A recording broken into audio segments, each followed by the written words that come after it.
back dito sa usapang masinsinan. Usapang Alden. Usapang Alden. At kasama pa rin natin ang ating guest na hindi nyo lang nakikita ngayon pero nandito po siya.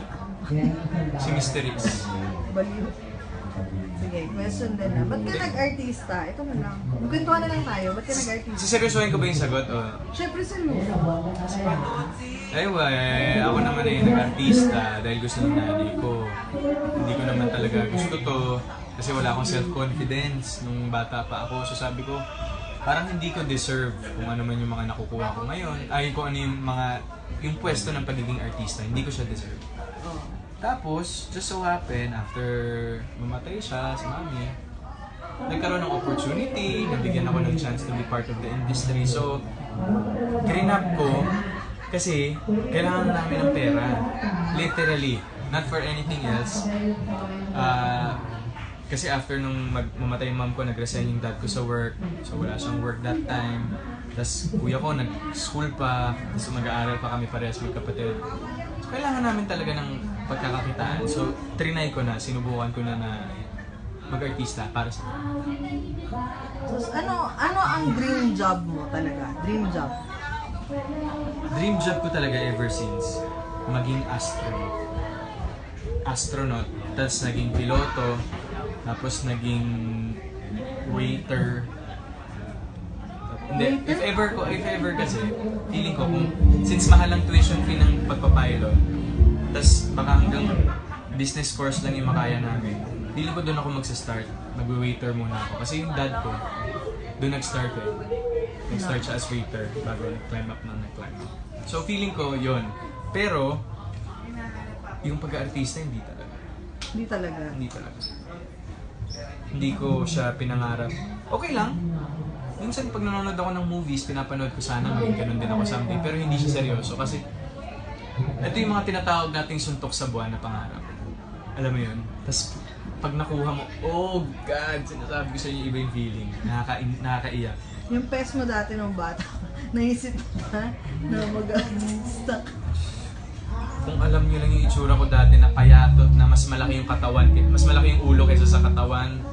Tapos, wala talagang confidence, wala talagang plano, at wala talaga sa bokabularyo ko mag-artista. Dahil napaka-insecure ko. So, kung hindi ka natuloy mag-artista, sa tingin mo, ano ang work mo ngayon? Yun, baka waiter or cashier sa isang fast food chain. Or hindi ko rin masasabi kasi yung buhay natin, hindi mo masasabi kung anong mangyayari sa'yo. Ako, this past few years, ganun lang naman eh. Sakay lang ako ng sakay kung saan ako dali ng biyahe ng buhay. Uy! Yun! So, pero,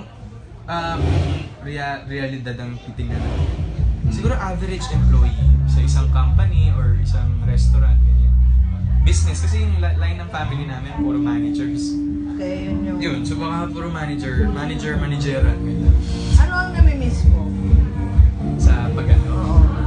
Eh, syempre, ngayon nga na lumalabas na sa TV, tapos medyo nagiging kilala. Yung privacy talaga, wala na talaga yun. Kumbaga, matagal ko na siyang tinanggap. Pero, tolerable eh. Kumbaga, yung nangyayari sa akin ngayon, lagi kong tinitingnan yung mga magaganda na yun. Hindi yung kulang, hindi yung kung ano yung wala, hindi kung ano yung masama. Kasi, pag tinignan mo yung gano'n, tas doon ka na nag-concentrate, mawawalan ka na ng gana magtrabaho eh. Kaya, siguro tumagal ako ng 5 taon. It's always the goal that I look at. Anong favorite quote mo? Quote? Yung Emporio Armani na Yan favorite. quote. Quote? Motto o quote? Time is gold. Oh, totoo yan. Hindi! Pero oo, totoo naman. Yun, yung patience, wait in prayer, Kasi, yung faith in destiny, kumbaga, hindi ka pa buo, planado ka na eh. So tingin mo destiny? Destiny. Oo. Destiny, no?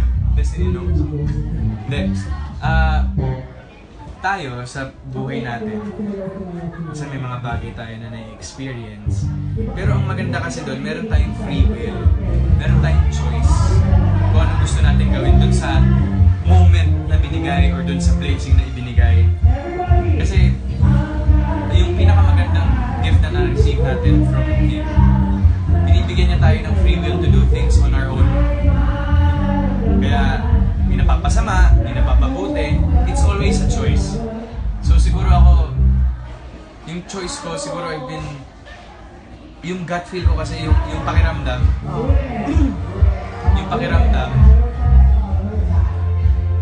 usually yung initial instinct mo, yun yung laging tama. Trust your instincts. Promise.